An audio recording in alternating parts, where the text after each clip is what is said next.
निगरान वजीर आला एक बहरूपिया होंगे जिनकी कोई हैसियत नहीं होगी। एतजाज एहसन ने ऐसा क्यों कहा? मोहम्मद मालिक ने इलेक्शन 90 दिन के अंदर करवाने के सवाल के ऊपर अपने प्रोग्राम में 3 सीनियर कानूनदान बुलवाए हुए थे। तीनों ने क्या जवाब दिए कि क्या इलेक्शन 90 दिन से आगे जा सकते हैं या नहीं। प्रोग्राम में एतजाज एहसन, साबिक अटॉर्नी जनरल अशतर औसाफ, साबिक अटॉर्नी जनरल अनवर मंसूर मौजूद थे। सवाल सिर्फ एक ही था, क्या इलेक्शन 90 दिन से आगे जा सकते हैं? तीनों ने क्या जवाब दिए, कुछ मुख्तसर तफसील आपको बताते हैं। एतजाज एहसन ने जो जवाब दिया उससे बाकी 2 माहिर कानूनदानों ने इत्तफाक किया। एतजाज एहसन ने कहा, मेरी निगाह में ये बड़ा सिंपल है, अगर इलेक्शन 90 दिन में होने हैं इससे फरार हो ही नहीं सकती। माजी में देखा जाए तो सिर्फ 2 दफा ऐसा हुआ है। दोनों का जवाब बड़ा संगीन और हैवी बर्डन था जिसमें जजेस ने भी गुरेज का रास्ता इख्तियार किया। एक तो ये था कि जियाउल हक का दौर था, मई 1988 था। जियाउल हक साहब ने जुनेजो की हुकूमत और असम्बली को फारिग कर दिया और अपनी तकरीर में कह दिया इलेक्शन 17 नवंबर को होंगे, क्योंकि टाइम मार्जिन ज्यादा था। जो हाजी सैफुल्लाह थे एक MNA बहावलपुर के, उन्होंने चैलेंज किया और वो केस चलता चलता 12 नवंबर की तारीख आ गई। लेकिन उस वक्त अदालत ने कहा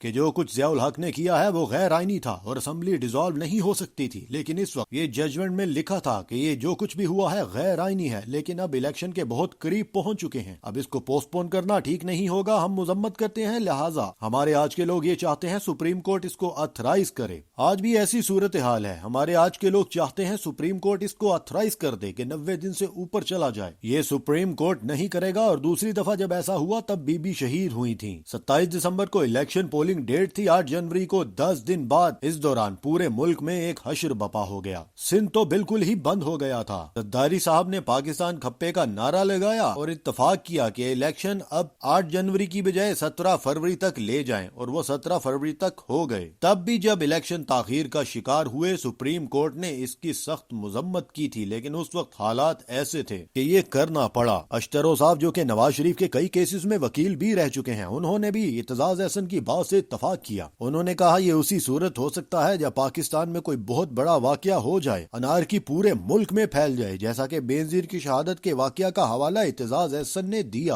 अल्लाह ना करे हमारे मुल्क में कुछ ऐसा हो। उन्होंने कहा आइन का एक वाज़े असूल है कि नो टैक्सेशन विदाउट रिप्रेजेंटेशन, यानी अगर अवामी वोट के बगैर नुमाइंदगी होगी, कोई ऐसी हुकूमत जो अवाम के वोट से ना बनी हो, आइन के मुताबिक ना बन रही हो, वो अवाम पर टैक्स लगाने का इख्तियार नहीं रखती। सिर्फ अवाम के वोट से मुंतखब हुकूमत ही टैक्स लगा सकती है। साबिक अटॉर्नी जनरल मंसूर ने भी इस बात से इत्तफाक किया कि आइन तो वाज़े है। जस्टिस मुनीर जैसे केसेस वाले फैसले तारीख में आज भी उन पर तनकीद की जाती है और जुडिशरी को बतौर अदारा इसका हिस्सा नहीं बनना चाहिए। यानी कि तीनों ने इस बात से इत्तफाक किया इलेक्शन होंगे तो आईनी तरीके से सिर्फ 90 दिन में, वगरना नजरिया जरूरत में हरगिज सुप्रीम कोर्ट अपना हिस्सा मत डाले।